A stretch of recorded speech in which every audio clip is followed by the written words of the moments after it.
नमस्कार, स्वागत है आपका इंडिया न्यूज़ इन खबर में और मैं हूं मनोज कुमार। नागरिकता संशोधन कानून को लेकर पूरे देश में कह सकते हैं कि बहुत सारे ऐसे राज्य हैं, यहां तक कि हिंसा की आग दिल्ली तक पहुंच गई है। उत्तर प्रदेश में धारा 144 लागू करना पड़ा है और लगातार ये हिंसा बढ़ती जा रही है। पूर्वोत्तर के राज्यों में तो थोड़ी स्थिति संभलती दिख रही है, लेकिन पश्चिम बंगाल, पूरा पश्चिम बंगाल जल रहा है और इसमें आग में घी का काम कर रही हैं वहाँ के मुख्यमंत्री ममता बनर्जी।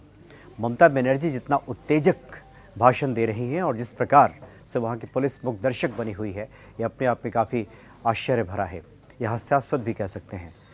चूँकि मुख्यमंत्री ममता बनर्जी ने फैसला किया है कि आगामी 3 दिनों तक वो नागरिकता संशोधन कानून के खिलाफ पूरे राज्य में रैली करने वाली हैं। ये बहुत ही मुश्किल स्थिति, एक विचित्र स्थिति कहा जा सकता है कि कोई व्यक्ति जो संवैधानिक पद पर बैठा हो और चुने हुए प्रतिनिधियों द्वारा सर्वसम्मत तरीके से अगर किसी विधेयक को पारित किया गया हो और वो कानून की शक्ल ले चुका हो और संवैधानिक पद पर बैठा व्यक्ति उसका विरोध करे, ये काफ़ी हास्यास्पद और नासमझी भरा कदम भी लगता है।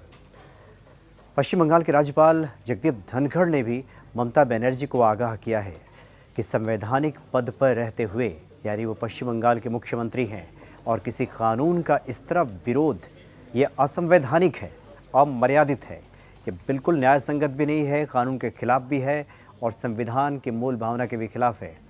ये कहा है जगदीप धनखड़ ने। उन्होंने कहा है कि ममता बनर्जी को अगर विरोध ही करना है तो पहले संवैधानिक पद को छोड़ना चाहिए और उसके बाद किसी कानून का विरोध करना चाहिए।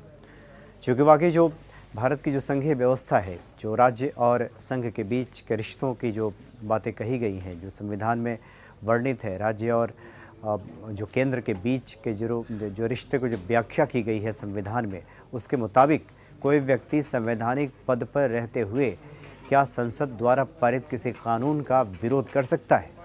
वो भी जनता को क्या गुमराह कर सकता है कि पूरे राज्य में वो अपने राज्य में उस कानून को लागू नहीं होने देगा, या फिर उसके खिलाफ क्या रैली कर सकता है?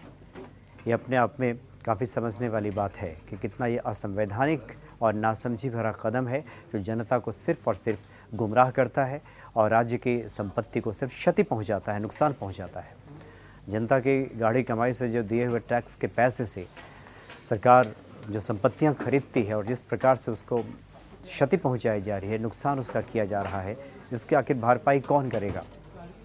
जो इसके पीछे की राजनीति को समझा जा सकता है। ये वोट बैंक की राजनीति जो नफ़ा और हानि के हिसाब से बात करती है, उस हिसाब से किसी चीज़ की व्याख्या करती है और देश सर्वोपरि जहाँ पे नहीं होता है, जहाँ पे राजनीति और अपना स्वार्थ और सत्ता जहाँ पे सर्वोपरि हो, वहाँ इस तरह की बातें देखने को मिल ही जाती हैं।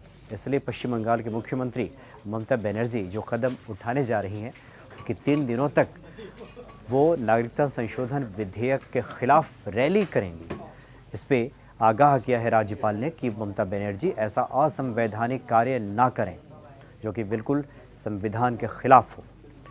अगर उन्हें करना है तो अपने पद से पहले इस्तीफ़ा देना चाहिए और उसके बाद किसी भी कानून का खिलाफ मुखालफत करनी चाहिए, उसका विरोध करना चाहिए। फिलहाल इतना ही। नमस्कार। इन खबर चैनल को सब्सक्राइब करें और बेल आइकन दबाना ना भूलें।